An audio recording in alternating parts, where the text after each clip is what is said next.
Hey guys, this is a product I've been looking forward to for a long time. This is the 22 LR conversion for a 5.56 chambered AR. So if you shop around, you can get a pretty good deal on this. I think I paid $150 for this. I know average retail is like $220, $240. That's for the 3 magazine kit. This is the single mag, as you can see, so I'll only be able to fire 25 rounds before I have to reload her, but that's fine. Basically, for those of you that do not know, this is a way to quickly and easily convert your 5.56 into 22 LR. Why would you want to do that? Well, for one, it's cheaper. That's the main reason, is that it's significantly cheaper than shooting 5.56, which is like 35 cents a round, very expensive. As where, 22, you can get a bulk pack for like 30 bucks of like 1,000 rounds, so it's pretty cheap for one.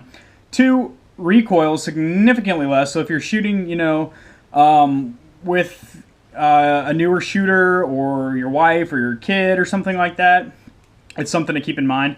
And 22 is just a blast to shoot. It's a good little plinking round, and obviously if you're doing some serious competition work, I would recommend sticking with the 5.56, obviously. But so anyway, quality seems really solid. This magazine is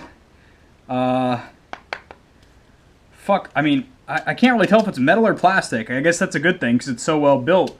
I'm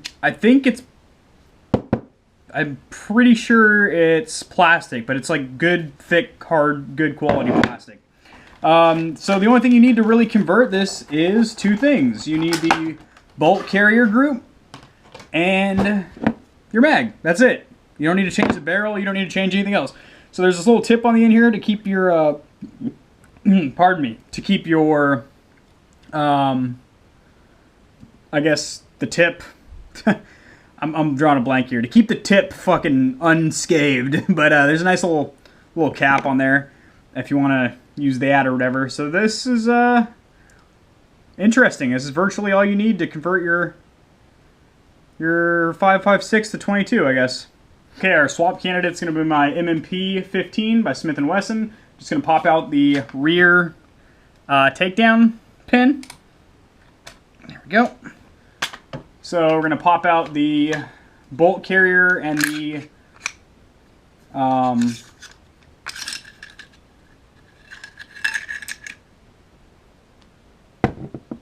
Alright, so this is your 5.56 bolt carrier assembly. I got your charging handle, which I'm just going to leave in there. Hopefully the charging handle can be used with the with this shit. It should. I don't know why it wouldn't. Alright, so I got my factory charging handle in there, and I guess you just take the bolt carrier and slide her in this way. It should just drop right in. Yep. Cool. Easy peasy lemon squeezy. Put her back together. Alright, we got your 25 round 22 LR mag. Just pops right in. It's a little wiggly compared to, a 5.56 mag. It's in there though, it seats well. Like, it's in there, it's just a little wiggly, a little wobbly.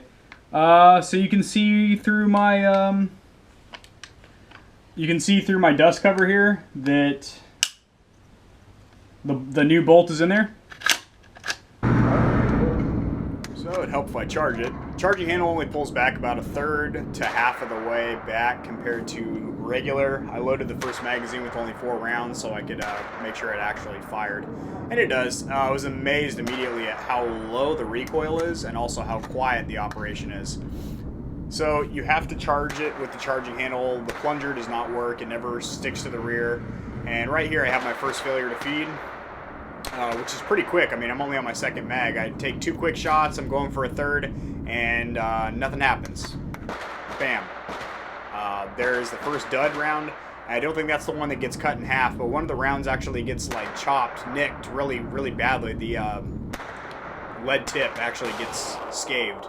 So as you can see here, there's a round stuck in there. Bam, popped out. But look, you can see the bolt's still half jammed, and I'm like, what the hell? So I pop the magazine out. Yep, there's rounds in there. Pull the charging handle all the way back. the round did not eject. There's still one stuck in the pipe. And I tried another time. I'm looking at the round, how fucking jacked that last round is. Finally, it pops out. So that's 3 misfires in a row, 3 failures to feed. And one of the rounds was extremely damaged. Thank God it didn't go off my face. And at this point, I'm just curious as to the reliability of the setup. So I'm very cautious, as you can see now, making sure that the brass is actually sitting in the barrel correctly, and it is. So back on it. The recoil is just buttery smooth. I'm actually dialing in my holographic red dot and also my M-bus pop-up rear sight. So, you know, I was testing out the bolt carrier group, and I'm also trying to dial in my sights. As you can see, I'm shooting left and right-handed, just because I am right-eye dominant, but left-eye dominant. However, I prefer to shoot rifle right-handed, so I have to compromise somewhere. I have to figure out if I either want to fucking lean over all awkwardly and close one eye, or if I want to just start shooting lefty, which feels very awkward for me, and I don't like it. So anyway, I'm just amazed at how smooth it is, and you know, I'm having a blast shooting here, trying to dial in my sights.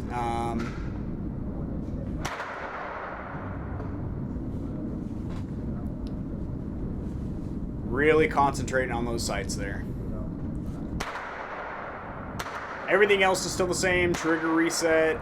Magazine's a little loose, a little wobbly. It doesn't quite fit flush in the mag well, but it's not a big deal.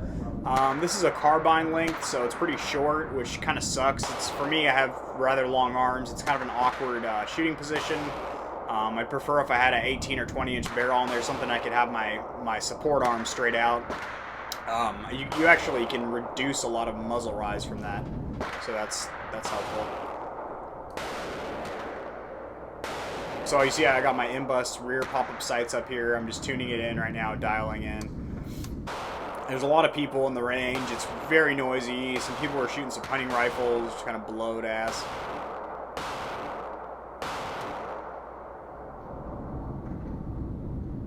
There's no need to critique my form or anything. I know I look fucking awkward shooting in this video, but I really was just trying to dial in my sights. Not to mention I'm trying to test the reliability of the CMMG kit. And besides that major failure to feed ×3 in the beginning, after that, it banged like a champ. And I'm just having a blast here shooting. It is just, it's great.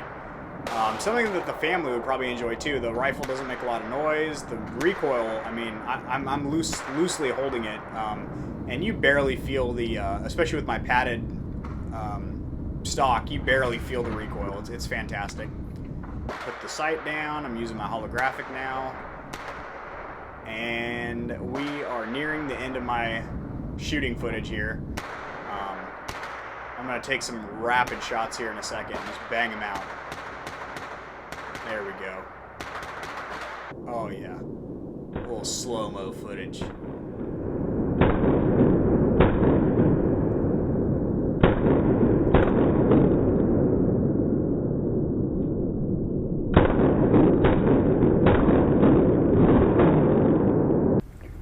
Alright, so back in the house here, it handled pretty much how I thought it would. There was a little bit of reliability issues, but I think that was related to the ammunition, not so much the CMMG conversion kit itself. And I feel like maybe because it wasn't broken in, the bolt carrier group wasn't broken in or anything, it was my first time shooting it, that might have had something to do with it, because near the end of my shooting session, as you see, I shot like 10 rounds in rapid succession, like a burst of 4, then 3, then a couple more, and it handled it just fine. So, but as you see in the video, it started out kind of janky.